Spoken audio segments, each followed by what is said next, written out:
Welcome. Hello. It's me, Johnny Ross, and Pascal Fintoni. We are here. We're celebrating the launch of the 90-day website mastery program. This is the podcast, and it's a way to celebrate, but also to welcome the completion of our webinar series that we did as well. And we wanted to find a way to continue to share more advice and insights about making your website work harder and for you to feel proud about your website again. Each episode will consist of 4 segments. We are live. We're live on Facebook. We're live on YouTube. We're live on LinkedIn. If you've got any comments or anything you'd like to share, please do use the chat. But at the same time, you could be listening on the podcast. Thank you for being a fabulous listener and being with us right now and being there. You're right, Pascal? I'm very well, thank you very much. I mean, this is something I look forward to. I mean, I look forward to all form of content creation, but to have this focus on website, to have this focus on building a brand via content creation, but really reconnecting with your true voice is something I look forward to. And it gives us a chance to catch up. And this is what I do now. I create content only for the purpose of catching with my friends properly. I absolutely love it. Each episode, we have 4 segments. We have the You Ask, We Answer, where someone's potentially submitted a question from the community. We've researched and looked into it, or something that we've stumbled across. Website Stories is an article or a podcast or an infographic that we've reviewed and some of the lessons learned from that we want to share with the website engine room, where we've got myself and Pascal will share an app or a software solution that will make your life easier as a website manager or content creator. And lastly, the website call to action. We give you one change or adjustment that you could be making to your website right now to help you on that journey of feeling proud of your website. So without further ado, I'm going to go into the first segment, which is You Ask, We Answer.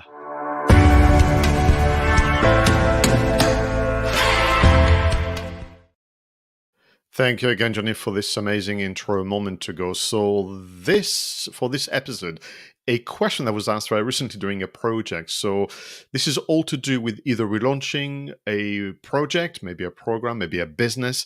And of course, one of the many things on the checklist to get right is to buy the website address, sometimes called the URL or the terms.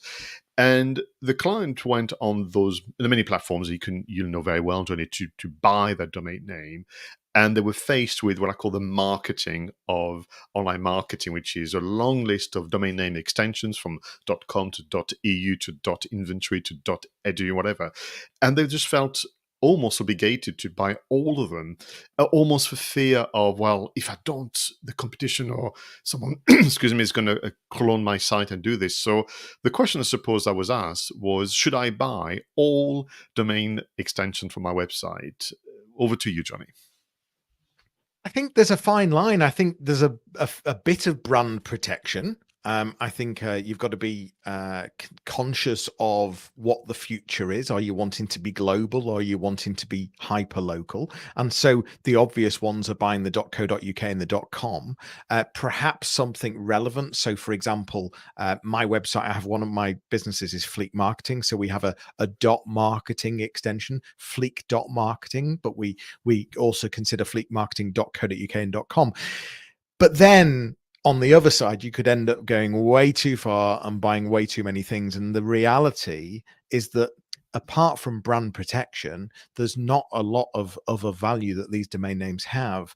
And actually, it's so easy to just add a hyphen or add, a dot or another short word, and all of a sudden you've got a whole combination of, hundreds of more domain names. So, if you go on the journey of starting to buy domain names, actually it could end up thousands, and you could end up wasting a huge amount of money. Yeah, so to be clear, because the question then the conversation carried on, and I was asked by the project team, or does it help with SEO if we could do a .com versus another one? And well, I give them the answer, but again, Johnny, your own views on this myth about domain names. Some domain names do better than others with SEO. I think there certainly was a factor many years ago where a .com or a .co.uk had more authority. However, I don't believe that's the case now. And also the key thing to bear in mind is that having extra domain names brings you no additional SEO Mm. unless you're creating multiple websites, and then you've got to be very careful about how you do that and why you're doing that. But if you've got one website, even if you buy 20 domains, it's not going to have any SEO value on having those domains. But yeah, in terms of the extension itself, I don't believe that that there's a. I think it is a myth in terms of the authority that extension has now. Yeah, so for me, then, if we move from the extension, what's after the dot, then we can have a conversation about what just before, and it's just great because you get into this realm of, do we go for the business name, do we go for the product and service, do we go for the individuals, and the decision is born out of what your strategy suggests, and I think sometimes people need to remember that the website is there to serve business goals. What's your view on that, Johnny? Yeah, so there is, yeah, unfortunately, having keywords in a domain name can help. However, it comes to the bigger picture of what's the brand and what's the, what are you trying to get across and what's the feeling you want to get across? What's the look and the size of the business? So you can get a bit hung up in terms of trying to keyword stuff a domain name. But if there's a natural reason to have a keyword in a domain name, then it does make sense. So if you're a law firm and you include the word solicitors because that's actually the title of the company, then that makes sense. But if you're just going for keyword rich away from the brand, then I'm not sure that's the best answer. So yeah, there's there's a you've got to be mindful of, as Pascal said, the bigger picture. And just to close on this question, I mean, clearly it's an important one, and people asking it regularly. I also was saying to my customers, don't forget, that you have web pages. So after the domain name / and then you could have, based on research, all the keywords that you're so anxious to have on your domain name. So don't feel the need to have a 10-word domain name dot, .co.uk.com, because the URLs of the web pages themselves, which are more likely to rank oddly better than the homepage, is going to also help you out. So combination of business strategy, knowing the audience. I mean, when we were looking at the extension, I said, why don't you do a survey? Do a survey with your customers and say, I'm thinking of, and these are 4 examples. Would those domain name extension have an impact on you in terms of credibility, trustworthiness, or are you nonplussed? And the likelihood is customers don't really care about the domain name extension because they're going to react to your content marketing effort and they're going to click on the link via a search results page or more. They're not going to study, what you've done after the what's after the dot. Although I have seen, for the people out there that are really your sort of data monkeys that absolutely love data and analytics and experiments and really want fine detail before they make decisions, I've seen one strategy is to run a pay-per-click campaign with 2 or 3 different domain names to see what gets the click. Does the different domain name get more clicks from a particular audience? And so if you really are desperate to get buy data and potentially waste money or potentially invest money to get a truer picture, then try a pay-per-click campaign. Yeah, again, that's research. Brilliant. Well, let's continue this conversation and react to something altogether different. We're going to move from a question to content with website stories.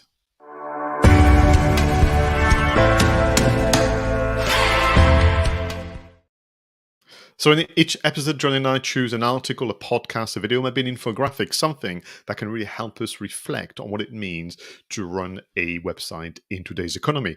And we've gone for an article published on PR Daily by Alison Carter, and the title is as follows: 4 reasons no one is reading your content. And I thought, wow, I mean, to begin with, talk about using a number to get intrigue, create intrigue, but also this storytelling element in the title. title of "No one is reading your content," which is pretty much either what we're concerned about or the reality. So I'm going to go through all four very quickly. Number one, your headline or subject line is boring. Number two, you published at the wrong time. 3, your story is in the wrong format. And 4, the story is not relevant to your audience. I'm going to go into the first two, Johnny, give you a bit more information, and then invite you to react. So with the headline being boring, I mean, that's the one way to get someone's attention, but it's either that you've been too generous and the headline gives everything away, so there is no motivation for the audience to read on. And that could be true for the first line on the social media post all the way to an article on your website. Or you've gone the other way. You've gone so secretive that in a way there's nothing in there for the audience to get excited about, and it comes across as a bit dull. So the solution here would be to reread your own story, and there's nothing wrong to go back and change the headline, which is in fact the H1 you were asking us to pay attention to in the previous episode. Number two, you published at the wrong time, and Alison, which is a view that I share, say, yeah, you can go online and Google this and find studies about the best days and time of the day and so on. But these are, very global overviews from a very large data set. And the likelihood is it doesn't actually, you're going to be the exception that confirms the rule, and your audience behaves very differently.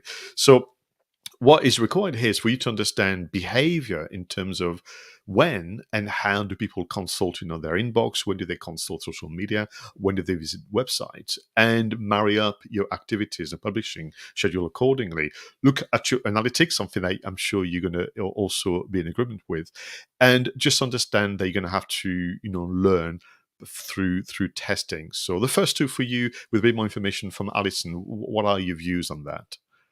Yeah, the whole thing with headline is it's that word of clickbait. So it's trying to get people to click, isn't it? But not giving them something that's so clickbaity that when they get there, they're really disappointed. So again, it's trying to tread the line of finding something that fits, that's really going to appetize and entice, without over egging it, and so yeah, I think headlines can make a huge difference.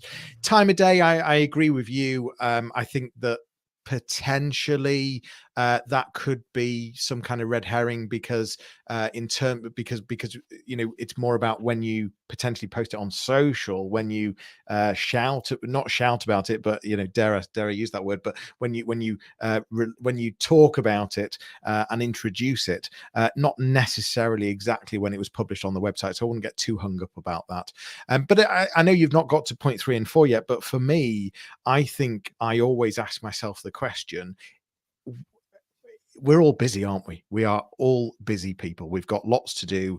We don't have enough time. Time is not on our side. So the real question is, if I was one of my potential clients or customers, what would make me spend 5, 6, 7 minutes reading or listening to something? What would be good enough for me to stop doing what I'm doing to engage with that content? And I always ask myself that question before I produce content. No, absolutely right. And what is interesting is the theme through and the thread has been audience preferences, behavior, things that you learn by being out and about and networking, if you can, or by looking at data and everything else. So on that very point, the last two, where your story is in the wrong format, interesting to use the term story, not content or article, and your story is not relevant. So the point that Alison is making in the article is that in a perfect world, we would be creating the same story in different formats for different audiences. But that is just not achievable for many of us. Time is against us, resources. It's a tough one. So it's almost coming up with the median, the kind of happy medium, and then using content promotion and repurposing to your advantage. So again, learn from the audience. If your content is too long, think about making it shorter or use video. If they don't watch video, then think about writing. But you have to understand that people have preferred format. And I see this evidence all of the time. But the good thing is it's easier than ever before now to switch format. And then finally, being relevant. I mean, that's something that we talk about extensively on the program 90-Day Website Mastery, because ultimately the website project is not a technical project. It's a human interaction project, if you will. So what she's saying is, this will happen to you. The more you want to learn about the audience, the more content you produce, there will be time where it's a dud. It won't work. But what you can do is learn. So question is, why did it not work on this occasion? Why was it that prompted me to do this content? Was I under pressure by the client, the boss, or was I following a trend that I misread? And what is it that I can do to communicate better the next time around? Because this will happen. The more frequent you are in the content creation, the more you will have the highs and the lows. Yeah, being careful. It's not just content for the sake of content, and ensuring that you absolutely have a purpose every single time. No, absolutely. So, listen, it was a simple article, and we'll have the link in the show notes. But it's one that you want to almost circulate around the office or around your kind of network, and kind of go back to this idea of, as we're getting better at content creation, the temptation is to do more faster, but in the process, I see evidence that people are forgetting about the audience time and time again. Time to move on and make life a little easier as content creators on the very subject with the Website Engine Room.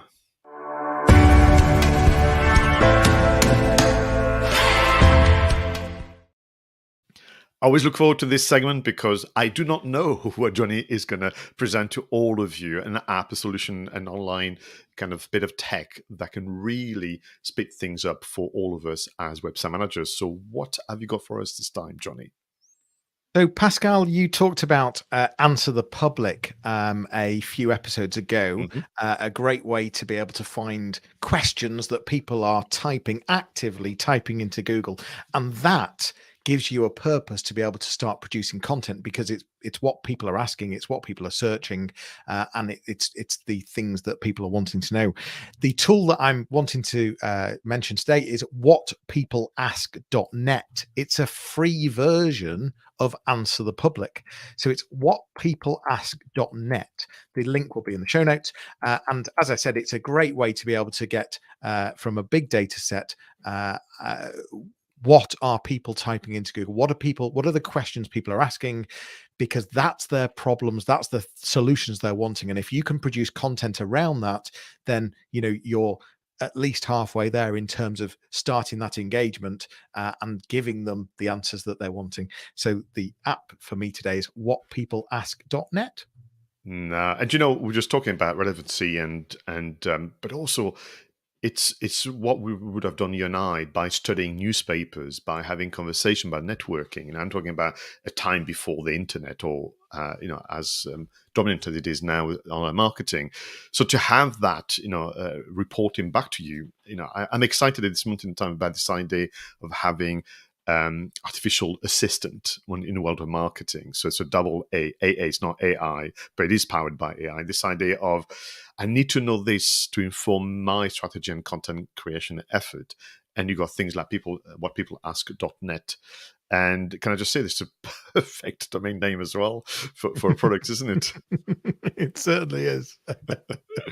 So for me, Johnny, again, inspired by recent work with clients, this idea of delegating some of the website management and content creation effort to either colleagues or external, support, and this business of having to explain how you do what you do.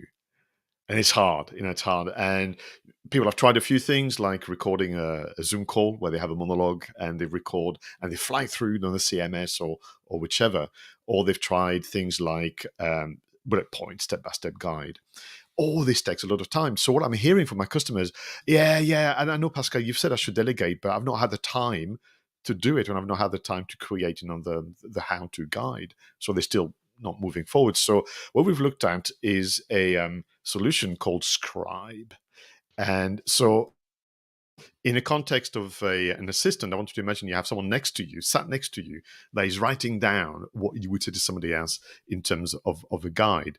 And what Scribe does, it does two things. It does screen capture as you go through the process, maybe of creating an article, but it also starts to put annotations or the beginning of annotation, and you can go back in and overwrite it. So, and then very quickly you have the best of two worlds: a visual guide, but more with static images, because video can be tricky to follow as tutorial. You have to pause and then what did he do again, or what did she say? And then the annotation is very, very important. And they have two versions. There's like a Chrome extension which allow you to try it for free. But if you are in the business of having to maybe even educate customers about how to use a payment gateway, or if you have a website which has a community element to it, Johnny, and you want to explain how to get the most out of the different features, I think Scribe could be definitely a great artificial assistant. And the other gap that it fills as well is more and more businesses are looking to outsource tasks, to outsource and to, well, I was about to say processes, but in terms of outsourcing a task, you need to create a process, and if you can create a process and a structure, it makes it a lot easier to get a virtual assistant to be able to do things. And how this fills that gap is brilliant. I wasn't aware of the tool, but I fully understand the concept. And talking to many of my clients, one of the constant pain points is admin, and it's so easy to find virtual assistants nowadays, and this tool then gives you the power to be able to give them an instruction book. Absolutely, or you could reverse it. Say, you have a meeting, you went through the step-by-step guide, I would say verbally or via Zoom or another platform. Ask them to then document what they have understood. That's a very good. You can tell I'm a trainer at heart. Love it. So it's twofold. It's internal or external. And I've seen many examples people saying, oh, this is a new platform, or this is a new payment gateway, familiar with it, wherever there may be hesitation, this is how you can use it. Or, bear in mind what you've said, using Scribe, you could begin by how you use whatpeopleask.net all the way to creation on the website, all the way to social media marketing and so on. So just one of many, but it's this idea of, yes, Pascal, I know how to delegate. Yes, Johnny, I know how to find a VA. I've not had the time to create the tutorials. Well, now you can. Well, actually, on the subject of taking action, so we move on to the final segment, the website call to action.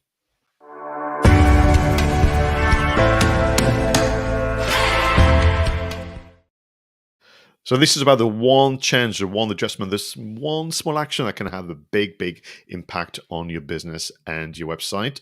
Johnny, what is the call to action for today? So this is a very small action, but it could really make quite a difference when someone goes on your website and scrolls to the bottom and checks you out. The date, the copyright date, the date at the bottom of your website, what year is it? Because I would suggest that if you all check your websites, it's not always this year. And that can have a huge impact on what people think about how up to date your website is and how up to date your knowledge is, more importantly, of your products and services. So one simple call to action, or one simple action, sorry, is go onto your website, go scroll to the footer and have a look at the date and make sure it's this year. And you could even go to your web developer and ask them to automate it so that it's always the correct year. But one small thing that can really send either the right message or a very wrong message to potential customers and clients. This is superb. I've seen it all the time. And people can say, no, Johnny, people don't go to the footer. They do. Oh, they do. Why? Because you've got hyperlinks, you've got privacy policies, you've got also in the UK and other part of Europe, you have to have all your company registration details and so on. So this is part of validation. So perfect. I mean, what I've done, very much like you said, with my developers, I've got the year I launched the business and the website, and then the current year. So it also adds to longevity as a key message.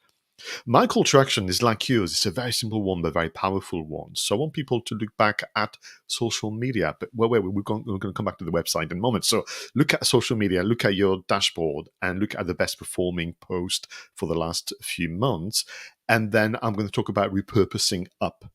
Call to action number one, if you have a post that has performed well, that relates to content in your website to simply embed that on the article. It would add visual interest, it would add additional content to look into, but it's working already. People are going to see the comments or reactions, all the loves and likes and more. So bring that into the website environment. Or if you don't have content on the website already, but this social media post has worked well, you have other reaction, then repurpose up and create a standalone article inspired by the social media post. And you can use this as the intro for that new bit of content on your website. I like it. And it really backs up the theme of today, I think, which is starting to feel very much around the relevancy and making sure that things are on point in terms of actually, am I producing content that people are actually wanting? And by looking at the social media post, what's performed well, that's going to really help you achieve that as well. No, absolutely. And I mean, this is it. I kind of mentioned it a moment ago.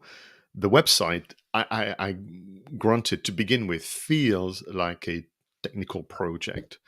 And your decision, are not, however, born out of your understanding of the technology. It's all to do with your understanding of the audience, their wishes for the future, their doubts and anxieties in the present, and what you've done to create an offer that is articulated in so many different ways, from a direct promotional page all the way to more conversational content through articles and blogs and so on. And we will keep on insisting on that point, I think, in the coming episodes as well. So we've thought about the domain name today. We've thought about whether it should have keywords or not. We've thought about, do we have to buy every extension under the sun? And our answer is no, you don't. Protect your brand to some extent, but not all the way.